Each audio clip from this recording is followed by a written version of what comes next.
Whether driven by the job market or the relatively mild climate, the number of Asian Americans living and working in Georgia has increased dramatically in the past few decades. Based on the U.S. Census, the number of persons of Asian descent living in Georgia from 1990 to 2000 more than doubled from nearly 76,000 to 173,000. This growth has led to a flowering of Asian American activity in the region, which now boasts of having a large number of community-based businesses and shopping malls, numerous civic, social, and religious organizations, and various festivals throughout the year to celebrate our heritage.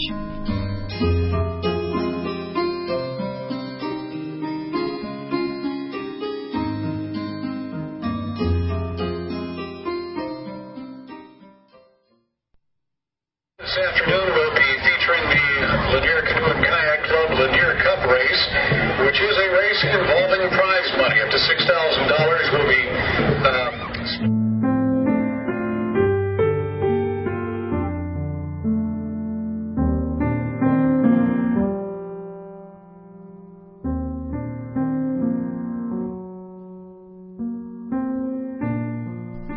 To presume that Georgia's Asian American communities are only a recent phenomenon, however, trivializes those who, although small in numbers, came before us.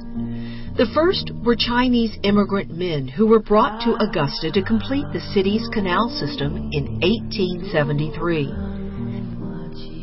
By the beginning of the 20th century, a small number of Chinese immigrants had settled in Georgia's three major cities, Savannah, Augusta, and Atlanta, and opened laundries, groceries, and small import-export businesses.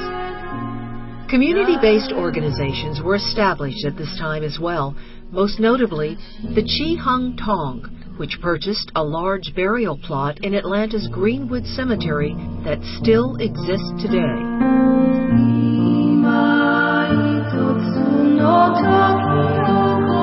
Prior to World War II, a handful of Japanese immigrants and Filipinos also lived in Georgia. Most Filipinos were members of the U.S. Army or Philippine Scouts stationed near Columbus. Among the small number of Japanese Americans living in the state, a few were lucky enough to own their own businesses.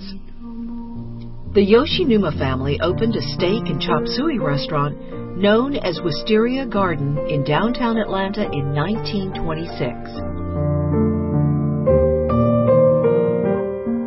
By 1940, there were 48 Filipinos and 31 Japanese immigrants listed in the U.S. Census for Georgia. The post-World War II era meant changes not only in the size of Georgia's Asian American communities, but also their makeup as well. Japanese Americans, the majority of whom had spent a large part of World War II in concentration camps, started working in Georgia's growing poultry industry. Several Japanese American families settled into Cobb County and traveled throughout the state working as chicken sexers. Many Filipinos who had joined the U.S. Armed Forces during World War II were stationed in Georgia and chose to settle in southern parts of the state. New groups also arrived in the 1950s and 1960s, most notably South Asians. Many were students who had chosen to come to the United States for school and later found jobs in Georgia's textile, light tech, and biomedical industries or at local universities.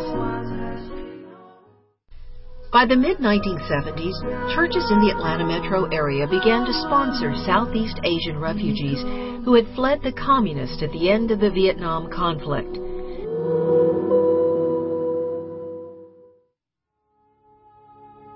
Consisting of Hmong, Vietnamese, Laotians, and Cambodians, this early community laid the foundation for future arrivals who saw Georgia as a good alternative to those states that had become overwhelmed by the needs of newly arriving refugees.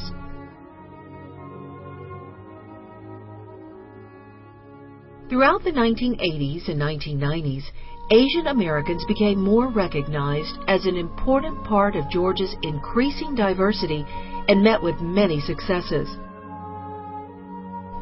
South Asians helped to establish a Gandhi Room at the Martin Luther King Jr. Center to highlight the ways in which his teachings of nonviolence influenced the American Civil Rights Movement.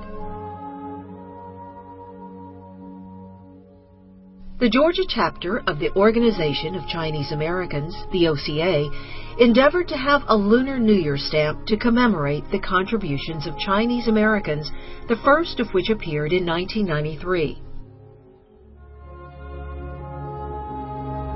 Other Asian American organizations saw the 1996 Atlanta Summer Olympics as a great opportunity to promote immigration to the Southeast and to teach people about their communities. There were, however, limits to these successes, especially Atlanta's response to attacks on Korean American businesses after the Rodney King verdict in 1992. While most of the television coverage focused on the violence that ravaged Los Angeles, American viewers also watched Korean Americans stand on top of their businesses while being looted in Atlanta. The violence, however, was not completely in vain. Korean American shopkeepers successfully sued the city for failing to provide proper protection for their businesses during the attacks. A few members of both the African American and Korean American communities also reached out to each other in order to start a dialogue between the two groups. Today, Georgia's Asian American communities face a combination of successes and hardships. The rise of nativism in the post-9/11 world has affected the ability of some Asian Americans to feel safe in the United States. A few members of the general public have harassed Asian Americans because of the way they look or their religious faith. Racial profiling by the police and federal authorities has also become a concern. In spite of these and other problems, Asian Americans continue to make inroads in Georgia.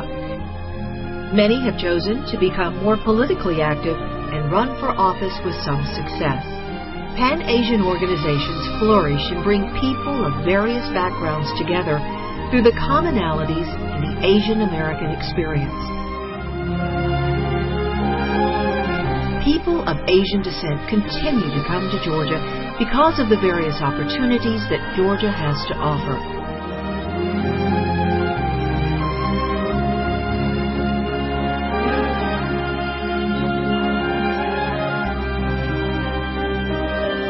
Thanks in part to those Asian American pioneers who have come to Georgia before us, this state continues to become more diverse and representative of a global and cosmopolitan South.